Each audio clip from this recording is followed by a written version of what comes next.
રાજ્યમાં સાર્વત્રિક સામાન્ય વરસાદ રહેશે। હવામાન વિભાગ દ્વારા સાર્વત્રિક વરસાદ અને સામાન્ય ઝાપટા પડવાની આગાહી વ્યક્ત કરવામાં આવી છે। 30 થી 50 કિલોમીટરની ઝડપે પવન ફૂંકાશે તો અમદાવાદમાં વરસાદી ઝાપટા રહેશે। મોન્સૂન ટ્રફ અને વેસ્ટર્ન ડિસ્ટર્બન્સ સક્રિય થયું છે, સાથે જ માછીમારોને દરિયો ન ખેડવા માટે સૂચના આપવામાં આવી છે। ભેજનું પ્રમાણ વધતા ઉકળાટ પર રહેશે।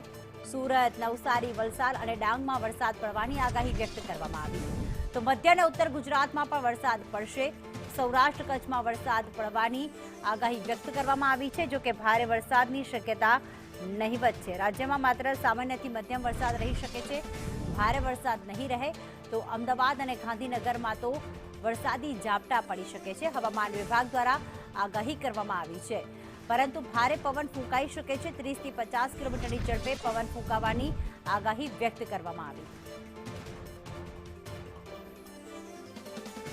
ન્યૂઝરૂમથી દિવ્યા અમારી સાથે જોડાઈ ગયા છે। દિવ્યા, ભારે વરસાદની શક્યતા નહીવત છે, પરંતુ કયા કયા જિલ્લા એવા છે કે જ્યાં સામાન્યથી મધ્યમ વરસાદ રહી શકે છે? પ્રીતિ, રાજ્યમાં સાર્વત્રિક વરસાદ છૂટો છવાયો રહેવાનો છે, ત્યારે ભારે વરસાદની શક્યતાઓ ઓગસ્ટના અંત સુધીમાં નથી। ઓગસ્ટના અંત એટલે કે 24 ઓગસ્ટ બાદ ભારે વરસાદ રહી શકે તેવું અનુમાન પણ કરવામાં આવ્યું છે। પૂર્વાનુમાન કરવામાં આવ્યું હતું હવામાન વિભાગ તરફથી કે જ્યાં આ ઓગસ્ટમાં સામાન્યથી મધ્યમ વરસાદ રહેવાનો છે, જ્યારે એન્ડિંગમાં 24 ઓગસ્ટ બાદ વરસાદી સિસ્ટમ જે પ્રબળ સક્રિય થશે અને તેના કારણે રાજ્યમાં ભારે વરસાદ રહી શકે છે, પરંતુ હાલ રાજ્યમાં છૂટો છવાયો વરસાદ રહેવાનું અનુમાન કરવામાં આવ્યું છે। અને સાથે જ આગાહી પર નજર કરીએ તો આજે રાજ્યમાં છૂટો છવાયો વરસાદ, જેમાં દક્ષિણ ગુજરાતના ભાગો છે તે વધુ પ્રભાવિત થશે, કારણ કે વેસ્ટર્ન ડિસ્ટર્બન્સ જે સક્રિય થયું છે તેની અસર છે જે દક્ષિણ ગુજરાતના ભાગોમાં જોવા મળી રહી છે, અને તેના જ કારણે સુરત, નવસારી, ડાંગ, તાપી, દાદરાનગર હવેલી, દમણ સહિતના વિસ્તારમાં આજે સામાન્યથી મધ્યમ છૂટો છવાયો વરસાદ રહી શકે છે, પરંતુ દક્ષિણ ગુજરાતમાં આજે વરસાદી ઝાપટા સાથે ગાજવીજ અને પવન સાથે વરસાદ રહેવાનું અનુમાન છે। જ્યારે મધ્ય ગુજરાતમાં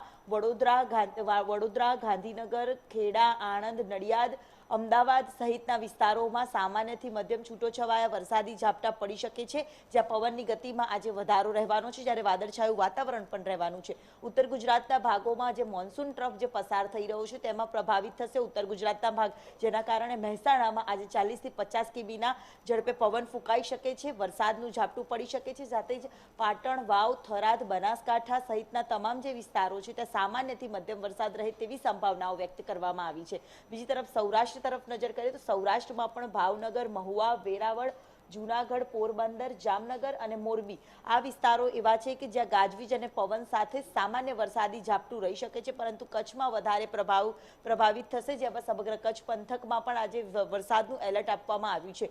સાથે જ માછીમારોને પણ 3 દિવસ સુધી દરિયો ન ખેડવાની સૂચના આપવામાં આવી છે। જે વરસાદી ઘટ હતી તે પૂરી થઈ છે, પરંતુ ઓગસ્ટમાં વરસાદી ઘટ અંદાજિત 33% સુધી રહે તેવું પણ પૂર્વાનુમાન હવામાન વિભાગ તરફથી કરવામાં આવ્યું છે। એટલે કે ઓગસ્ટમાં ભારે વરસાદની શક્યતા તો નહીવત છે, પરંતુ વરસાદી ઝાપટા પડવાના છે અને દરિયાઈ કાંઠાના વિસ્તારો વધારે પ્રભાવિત થાય તેવી પણ સંભાવનાઓ વ્યક્ત કરવામાં આવી છે। બિલકુલ, આભાર દિવ્યા તમામ વિગતો માટે।